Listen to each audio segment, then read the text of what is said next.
Tom Hanks, it is great to see you again. I will start off right at the top and tell you, you made me cry again. Happy to do it. It's my job.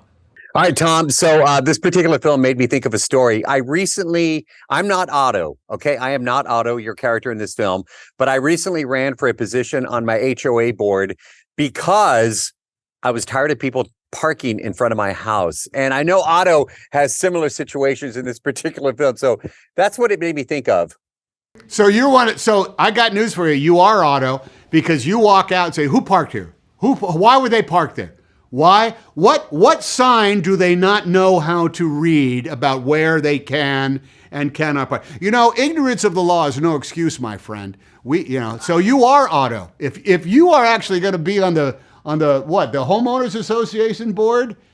Yes, I ran and won a spot on the HOA board. My platform was stop it with the parking, specifically in front of my house. All right, Tom, we've talked over the years. Matter of fact, just saw you at Graceland for the Elvis movie. Again, congratulations on the big reaction. Everybody loved that movie, including myself.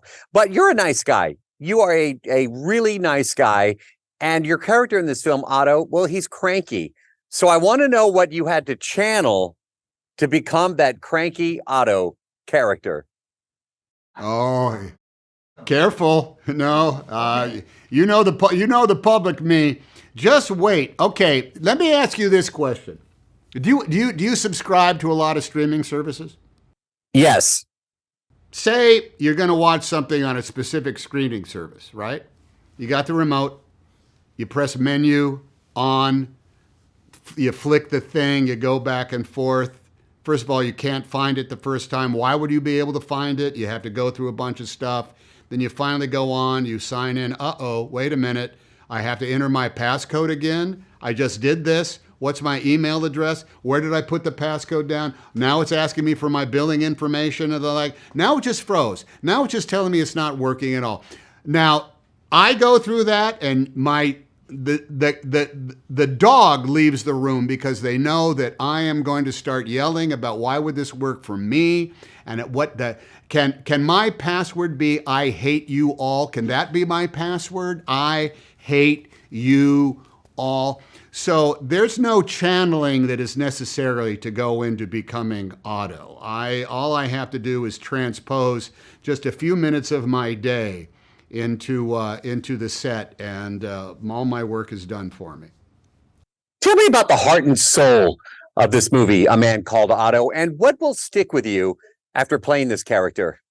I will tell you, and this is one of the reasons I was attracted to it in the first place, is that there is no substitute for being part of a community.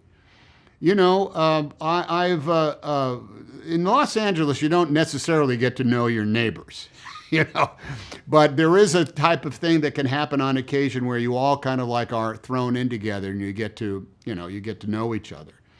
And guess what? The value of your home goes up a little bit when that happens, when you know who lives there and what's up. When you have a good neighbor that not only asks you for help every now and again, but you can go and ask them for help. They'll check on you. You check in there.